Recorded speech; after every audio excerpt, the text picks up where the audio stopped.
नमस्कार दोस्तों।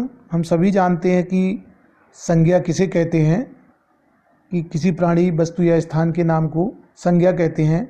लेकिन संज्ञा से जुड़ा हुआ और भी उसका उपभाग है कि संज्ञा परिवर्तन कैसे होता है, किस तरह से संज्ञा परिवर्तन होता है। जातिवाचक संज्ञा कब व्यक्तिवाचक संज्ञा में बदल जाती है। जातिवाचक संज्ञा कब भाववाचक संज्ञा में परिवर्तित हो जाती है। इस तरह से संज्ञा के परिवर्तन भी होते हैं और ये परिवर्तन किन नियमों के तहत होते हैं, ये सारी जानकारी हमें पता होना चाहिए। संज्ञा परिवर्तन मुख्यतः 5 प्रकार से होती है कि व्यक्तिवाचक संज्ञा से जातिवाचक संज्ञा, व्यक्तिवाचक संज्ञा से भाववाचक संज्ञा, जातिवाचक संज्ञा से व्यक्तिवाचक संज्ञा, जातिवाचक संज्ञा से भाववाचक संज्ञा और भाववाचक संज्ञा से जातिवाचक संज्ञा। इस तरह से संज्ञा का परिवर्तन हो जाता है। तो संज्ञा का परिवर्तन किस तरह से होता है, ये सब जानने से पहले यदि हमने इस वीडियो चैनल को सब्सक्राइब नहीं किया तो प्लीज़ सब्सक्राइब कर लें। और अब हम बात करते हैं संज्ञा के परिवर्तन की। संज्ञा का जो परिवर्तन है पहला, वो व्यक्तिवाचक संज्ञा से जातिवाचक संज्ञा के रूप में होता है। और वो किस तरह, असाधारण धर्म अथवा विशेष अर्थ की सूचित करने पर, असाधारण धर्म मतलब एक विशेष आचरण के सूचित करने पर व्यक्तिवाचक संज्ञा जातिवाचक संज्ञा बन जाती है। उदाहरण के लिए हम बात करें कि हमारे गांव में 3 गांधी हैं, तो गांधी किसके, एक सरल सहज व्यक्ति का प्रतीक है। विशेष अर्थ में गांधी का इस्तेमाल किया। यहाँ गांधी से तात्पर्य महात्मा गांधी नहीं। देश में रावणों की कमी नहीं है, एक नकारात्मक चरित्र के रूप में रावण का यहाँ कहा गया है, मतलब रावण का विशेष अर्थ में प्रयोग किया गया है। हर गांव में विनोबा जी मिल जाएंगे। विनोबा जी मतलब सरल सहज कार्यों के लिए आंदोलनकारी। आज भी द्रौपदियों के चीर हरण हो रहे हैं। आप समझ सकते हैं, द्रौपदियों का अर्थ द्रौपदी के लिए नहीं, अन्य अर्थ में किया गया है। इसके बाद आता है व्यक्तिवाचक संज्ञा से भाववाचक संज्ञा में परिवर्तन। व्यक्ति के भाव अथवा गुण सूचित करने पर व्यक्तिवाचक संज्ञा भाववाचक संज्ञा बन जाती है। जैसे आरती हमारे घर की लक्ष्मी है, उदाहरण के तौर पर देखें तो आरती हमारे घर की लक्ष्मी से तात्पर्य धन समृद्धि से है, धन संपत्ति से है। उनके हृदय में गंगा बहती है, उनके हृदय में गंगा बहती है अर्थात ये उदारता का, पवित्रता का प्रतीक है। उनका हृदय तो बहुत पावन है, बहुत पवित्र है। यहाँ पर गंगा नदी नहीं, वे हर काम में विंध्याचल बन जाते हैं। विंध्याचल यहाँ पर रोड़ा का प्रतीक है, अड़चन का प्रतीक है कि वे हर काम में विंध्याचल बनकर खड़े हो जाते हैं। तो यहाँ पर देखा है हमने परिवर्तन के तौर पे कि किस तरह से व्यक्तिवाचक संज्ञा भाववाचक संज्ञा के रूप में बदल जाती है।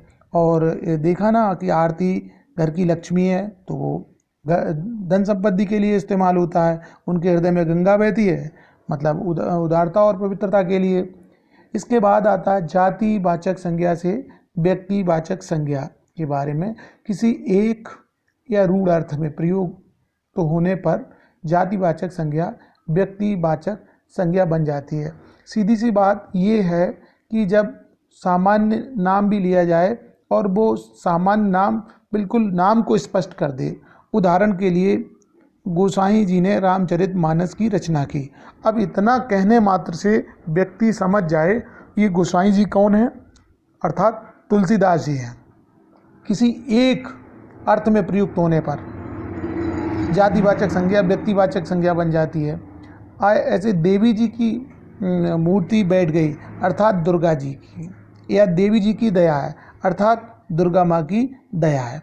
पिताजी पूरी यात्रा पर गए, तो पिताजी जब पूरी यात्रा पर गए तो पूरी यात्रा से पूरी से तात्पर्य है द्वारिकापुरी गए। मतलब शब्द संकेत से ही सारी चीज़ें स्पष्ट हो जाएं, व्यक्तिवाचक बन जाएं। तो ऐसी स्थिति में होती है जातिवाचक से व्यक्तिवाचक संज्ञा। जब किसी अक्षर या शब्द का उपयोग अक्षर या शब्द के अर्थ में होता है तब वह व्यक्तिवाचक संज्ञा के समान होता है। अब अगली बात आती है कि जातिवाचक संज्ञा से भाववाचक संज्ञा बनना। भाववाचकता आने पर जातिवाचक संज्ञा भाववाचक बन जाती है। जैसे उदाहरण के लिए वे हर काम में रोड़े बन जाते हैं अर्थात व्यवधान।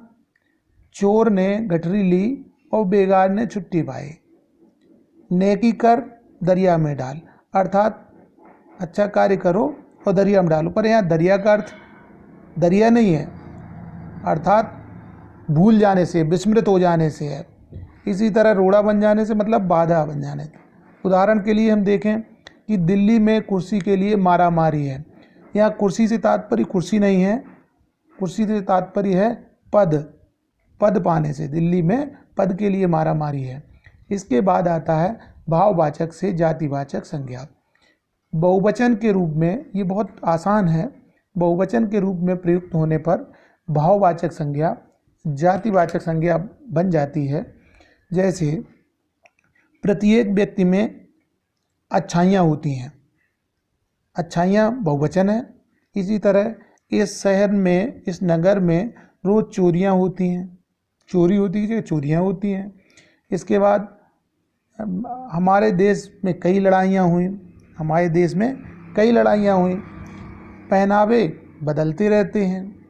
तिरुपति मंदिर में रोज़ चढ़ावे चढ़ते हैं, चढ़ावे मतलब बहुत सारे चढ़ावे। अर्थात बहुवचन के रूप में प्रयुक्त होने पर भाववाचक संज्ञा स्वतः ही जातिवाचक संज्ञा बन जाती है। तो साथियों, ये थी 5 प्रकार की संज्ञा का परिवर्तन। व्यक्तिवाचक संज्ञा से जातिवाचक संज्ञा के रूप में, व्यक्तिवाचक से भाववाचक संज्ञा के रूप में, जातिवाचक से व्यक्तिवाचक संज्ञा के रूप में, जातिवाचक से भाववाचक संज्ञा के रूप में, और भाववाचक संज्ञा से जातिवाचक संज्ञा के रूप में परिवर्तन की बात हुई। मित्रों, यदि ये एक विशेष टॉपिक था और अच्छा लगे तो बिल्कुल चैनल को सब्सक्राइब करिएगा, शेयर करिएगा, और कुछ सुझाव हों तो कृपया उन सुझावों को कमेंट्स बॉक्स में ज़रूर लिखिए।